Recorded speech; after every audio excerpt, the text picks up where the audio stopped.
सुप्रभात प्यारे दोस्तों। आज हम पढ़ेंगे अध्याय 5 जिसका नाम है चिट्ठियों की अनूठी दुनिया। इसके लेखक हैं अरविंद कुमार सिंह। अरविंद कुमार सिंह जी उत्तर प्रदेश के मेरठ में इनका जन्म हुआ। इन्होंने हिंदी के लिए एक बहुत बड़ा काम किया कि इन्होंने हिंदी शब्दकोश की रचना की। समानांतर शब्दकोश नाम से एक ऐसे शब्दकोश की रचना की जिसकी बहुत कमी हिंदी में थी और उसकी वो कमी इन्होंने पूरी की। तो देखते हैं कि चिट्ठियों की अनूठी दुनिया में लेखक हमें क्या बता रहे हैं। अरविंद कुमार जी अपने इस लेख के द्वारा चिट्ठियों की अनूठी दुनिया के बारे में बताना चाहते हैं कि किस तरह से चिट्ठियों और पत्रों की दुनिया अनूठी है, अनोखी है, बहुत अलग तरह की दुनिया है। आजकल का ज़माना व्हाट्सएप, एसएमएस, मोबाइल का ज़माना है, लेकिन पहले ज़माना ऐसा नहीं था। कोरियर का ज़माना आज है, लेकिन पहले जो था चिट्ठियाँ कहीं पीछे को गई। इसकी वजह से, किसकी वजह से? कोरियर की वजह से या व्हाट्सएप, एसएमएस की वजह से। लेकिन एक ज़माना था जब चिट्ठियों की बहुत अहमियत थी। लोग डाकिया का इंतज़ार करते थे और चिट्ठियों को सहेज कर रखते थे। अपने प्रियजनों की चिट्ठियों को सहेज कर रखना और पुरानी यादों को फिर ताज़ा करना बहुत ही सरल था। लेखक ने चिट्ठियों की महत्ता के बारे में इस लेख में या इस पाठ में हमें बताया है। तो वही है कि आज जैसे जैसे समय बदल रहा है, हर चीज़ मोबाइल, एसएमएस, व्हाट्सएप के जरिए पूरी की जा रही है। टेक्नोलॉजी के आने के कारण चिट्ठियों का जो महत्व है वो बहुत कम हो गया है। लोग एक जगह से दूसरी जगह संदेश पहुंचाने में इतना वक्त नहीं लगाना चाहते, इसलिए चिट्ठियों का आज महत्व कम होता जा रहा है। पहले डाकियों का लोग इंतजार करते थे, बहुत ज़्यादा लोग अपने दरवाजे पे बैठे हैं। कई बार मनी ऑर्डर की वजह से कि चिट्ठियों की तरह से डाकिया मनी ऑर्डर लाएगा, हमारा घर उससे चलेगा, बेटे भेजते थे बाहर से। वैसे ही बहुत सारे लोग चिट्ठियों का इंतजार करते थे कि हमारे प्रियजन बहुत दूर रहते हैं, देश से या एक स्टेट से, एक राज्य से दूसरे राज्य में भी रहते हैं, तो वो चिट्ठियां ही भेजते थे, कोई और साधन था नहीं। तो बहुत महीनों लोग इंतजार कर रहे हैं, फिर जवाब दे रहे हैं। तो ये एक तरह का उनके जीवन का महत्वपूर्ण अंग था। तो ऐसे ही वो पुरानी यादों को भी ताज़ा कर लेते थे। अगर उन्हें याद आ रही है, चिट्ठी नहीं भी आ पा रही है, तो फिर से पढ़ेंगे उस चिट्ठी को जो पहले आई थी। तो इस तरह से एक बहुत सुंदर दुनिया थी चिट्ठियों की, जो धीरे धीरे खत्म होती गई। लेखक पत्र की महत्ता बताते हैं कि आज का युग वैज्ञानिक युग है। मनुष्य के पास अनेक संचार के साधन हैं, फिर भी मनुष्य पत्रों का सहारा जरूर लेता है। वे कहते हैं कि इनके नाम की भाषा के अनुसार अलग अलग हैं। तेलुगु में उत्तरम, कन्नड़ में कागद, संस्कृत में पत्र, उर्दू में खत। देखिए, उर्दू में खत कहा जाता है, तमिल में कडिद कहा जाता है, और ये तेलुगु में उत्तरम, कन्नड़ में कागज, संस्कृत में पत्र। कितने सुंदर सुंदर नाम अलग अलग भाषाओं में हमारे सामने मौजूद हैं। जैसी भाषा वैसा उसका नाम। आज भी कई लोग अपने पुरखों के पत्र सहेज कर रखते हैं। हमारे सैनिक अपने घर वालों के पत्रों का इंतजार बड़ी बेसब्री से करते हैं। तो आज भी सैनिक हैं, या पहले के ज़माने में अक्सर सैनिक भी बहुत बेसब्री से अपने घर वालों की चिट्ठी का इंतज़ार करते थे, या उनके घर वाले भी बहुत उनकी चिट्ठियों का इंतज़ार किया करते थे। इसके लिए कई सारी फिल्मों में भी ये बात आई है। और देखिए, वैज्ञानिक युग है तो मनुष्य के पास अनेक संचार के साधन हो गए हैं, ये मैं पहले बता चुकी हूँ आपको। लेकिन इसके बावजूद, यहाँ लेखक कह रहे हैं कि इसके बावजूद आज भी ऐसा वक्त गया नहीं है कि लोग चिट्ठी नहीं लिखते। अभी भी कहीं ना कहीं किसी गांव, दूर दराज के इलाकों में लोग चिट्ठियां लिखते हैं। इसके अलावा व्यापारिक चिट्ठियां, यानी कि काम काज से जुड़ी चिट्ठियां, वो तो अभी भी चलती ही हैं। और हमारे विद्यालयों में भी आज भी हमें चिट्ठी लिखना, उसका फॉर्मेट सिखाया जाता है कि कैसे हमें औपचारिक या अनौपचारिक चिट्ठी लिखनी है। देखते हैं आगे फिर क्या कह रहे हैं। उन्होंने यह बताते हुए कहा है कि आज भी सिर्फ भारत में प्रतिदिन 4.5 करोड़ पत्र डाक में डाले जाते हैं। यानी कि देखिए, आज भी जब चिट्ठियां इतनी कम हो गई हैं, तब भी लगभग 4.5 करोड़ पत्र डाले जाते हैं। इतनी भारी मात्रा में ये चिट्ठियां आज भी डाक में आती हैं। पंडित जवाहरलाल नेहरू का आगे जिक्र करते हैं कि वो भी चिट्ठी के महत्व को समझते हैं, उन्होंने भी माना। लेखक कहते हैं कि 20वीं शताब्दी में पत्र केवल संचार का साधन ही नहीं, अपितु एक कला मानी जाती थी। देखिए, कला मानी गई। कला क्यों मानी गई, ये हम आगे पढ़ेंगे। कला मानी गई इसीलिए इसे पाठ्यक्रम का हिस्सा बनाया गया तथा कई पत्र लेखन प्रतियोगिताएं आयोजित की गई। आज चिट्ठियों को बढ़ावा देने के लिए कई स्कूलों में, कई संस्थाओं में पत्र लेखन की जो प्रतियोगिताएं होती हैं, कॉम्पिटिशन्स होते हैं, वो भी चलाए जाते हैं, वो भी करे जाते हैं। इसके अलावा पाठ्यक्रम में तो मैंने आपको बताया ही कि शामिल किया गया, हमें समझाया जाता है, बताया जाता है व्याकरण में कि कैसे पत्र लिखना है। लेखक का मानना है कि इस संसार में कोई भी ऐसा मनुष्य नहीं होगा जिसने कभी किसी को पत्र ना लिखा हो। तो देखिए, आजकल लोग कम ही पत्र लिखते हैं, लेकिन फिर भी अगर आप देखें तो कहीं ना कहीं हम अपने प्रिंसिपल को ही सही, हम लिखते तो हैं एप्लीकेशन भी एक पत्र का ही फॉर्म है। एक जो हम एप्लीकेशन, चाहे वो किसी भी तरह की अर्जी हो, वो भी एक पत्र का ही तरीका है, औपचारिक, है ना, जो हम अपने प्रिंसिपल को देते हैं। आगे देखते हैं। देखिए, यहाँ पंडित जवाहरलाल नेहरू ने सन 1953 में सही ही कहा था कि हजारों सालों तक संचार का साधन केवल हरकारे या रनर्स क्या होते हैं, जो पहले राजा महाराजाओं के एक जगह से दूसरी जगह संदेश ले जाया करते थे। उन्हें एक गोल एक पर्चा सा लंबा सा गोल पकड़ा दिया जाता था कि जाइए उस राजा के पास, जल्दी से जाइए घोड़े पर बैठकर या किसी भी साधन से, और ये संदेश पहुंचा दीजिए। तो वो जाते थे और संदेश पहुंचा दिया जाता था। तो एक व्यक्ति होता था जो संदेश का काम करता था। फिर बाद में तेज घोड़े भी हुए, और हम कभी कभी देखते हैं कि कबूतरों का भी जिक्र आता है ना। तो उसके बाद पहिए आए, अब पहिए आ गए तो गाड़ी आ गई तो भाई उसके माध्यम से लोग जाने लगे, इधर उधर संदेश लेके भी जाने लगे। पर रेलवे और तार से भारी बदलाव आया।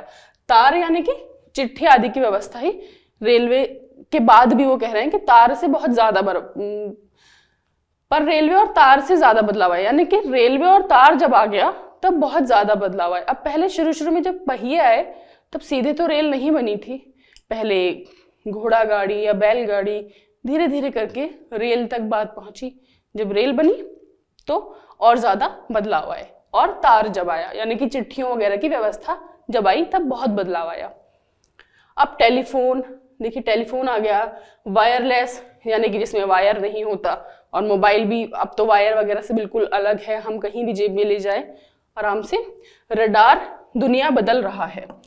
पत्र सिर्फ एक संचार माध्यम ही नहीं है, ये मार्गदर्शक की भूमिका भी निभाते हैं। मोबाइल से प्राप्त एसएमएस तो लोग मिटा देते हैं, परंतु पत्र हमेशा सहेज कर रखते हैं। आज भी संग्रहालय में महान हस्तियों के पत्र शोभा बने हुए हैं। अब देखिए, पत्र के बारे में लेखक क्या कह रहे हैं कि ये केवल एक छोटा सा पर्चा या केवल एक संदेश माध्यम तक नहीं था, बल्कि मार्गदर्शक थे। कैसे कि हम अक्सर देखते हैं आज भी कि गांधी जी के पत्र हों, रविंद्रनाथ ठाकुर के पत्र हों, ऐसे कई बड़े बड़े लोगों के पत्र हमें संग्रहालयों में मिल जाते हैं। उन पर किताबें छापी गई हैं और उससे हमें बहुत सारी प्रेरणाएं मिली हैं। लोगों के बड़े बड़ी हस्तियों के जो पत्र हैं, उन्होंने काम किया है हमारी जनता को, हमारे समाज को रास्ता दिखाने का। तो वो मार्गदर्शक भी होते थे, है ना। मोबाइल से जो प्राप्त एसएमएस हैं, हम उसे आज कल 2-4 दिन रख लेंगे, 1 साल 2 साल, कभी ना कभी वो मिट जाने हैं।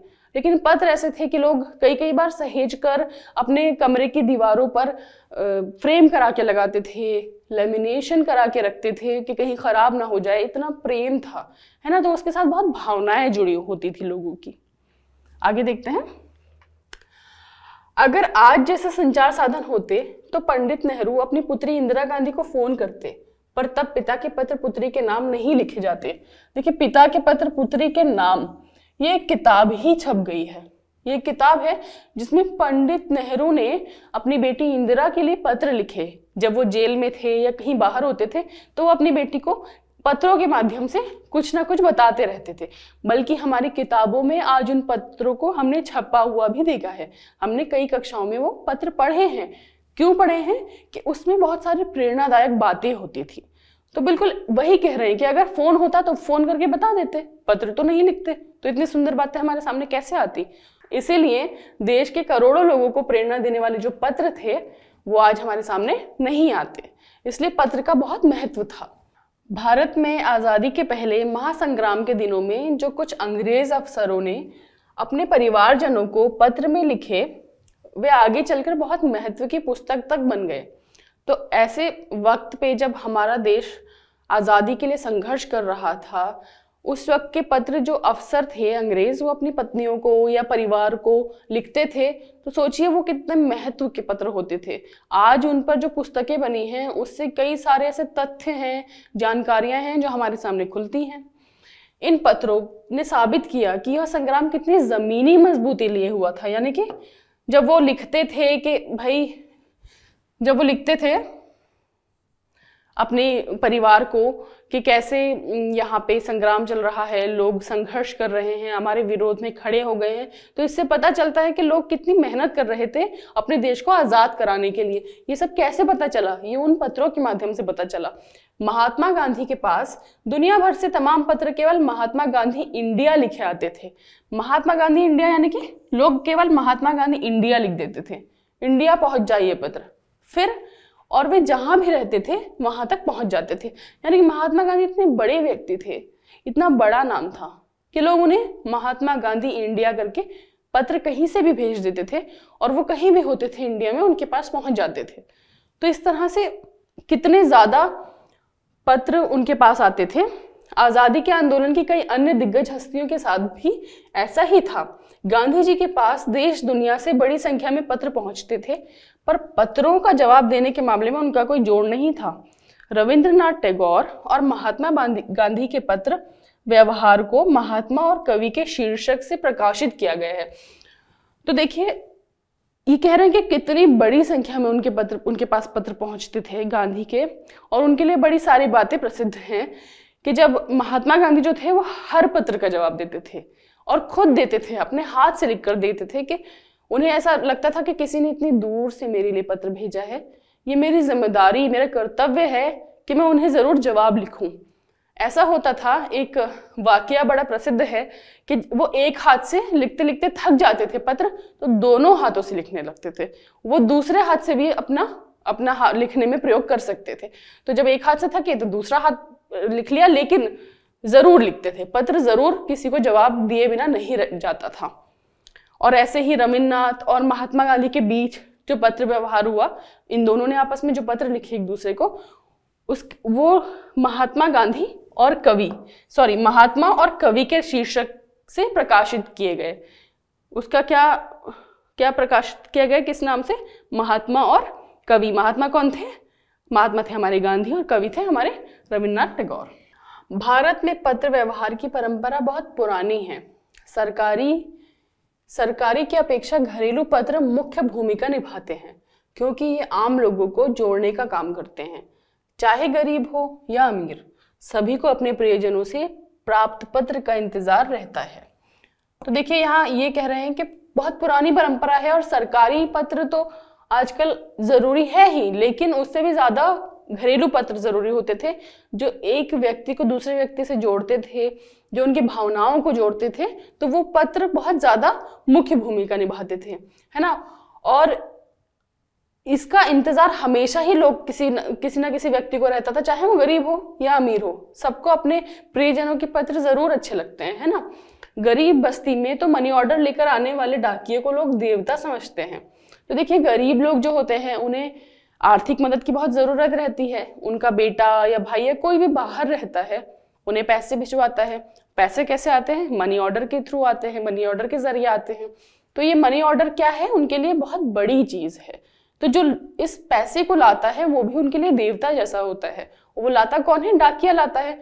तो डाकिया जो होता था उन लोगों के लिए वो एक देवता समान होता था। या आज भी जहां भी मनी ऑर्डर जाते हैं, आज भी जहां, वो बहुत ज्यादा लोग उन डाकियों को मानते हैं। अंत में वे कहते हैं कि अत्यधिक संचार साधनों के होने के बावजूद भी पत्रों की अपनी एक महत्वपूर्ण भूमिका है। तो आखिर में वो यही कह रहे हैं कि संचार के साधन कितने भी हो जाएं, पत्रों की कभी भी महत्वता कम नहीं होगी। दरअसल होता क्या है कि पत्र जितने भी हों वो कहीं खोएंगे नहीं, वो हमारे पास लिखित रूप में मौजूद हैं, है ना। और कई बड़े लोग, चाहे वो लेखक हों, चाहे वो राजनीतिज्ञ हों, उनके पत्र किताबों के रूप में आ गए हैं। हमने कई सारे लेखकों की निजी जीवन के बारे में पत्रों से जाना, उनके विचार जाने, देश दुनिया के बारे में वो क्या सोचते हैं ये तक जाना। बल्कि महात्मा गांधी आइंस्टाइन को पत्र लिखा करते थे।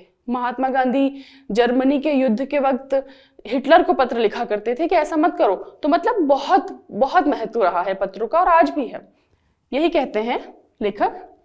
आगे देखिए शब्दार्थ है। शब्दार्थ पहला है अजीबोगरीब। अजीबोगरीब यानी कि अनोखा, मतलब जो थोड़ा अलग हो, है ना, अनोखा या अलग। सिलसिला, सिलसिला का मतलब है आरंभ होना या चलते रहना, है ना, चलते रहना, चलते रहना। तो कोई भी चीज जो एक लगातार चल रही है उसे सिलसिला कहते हैं।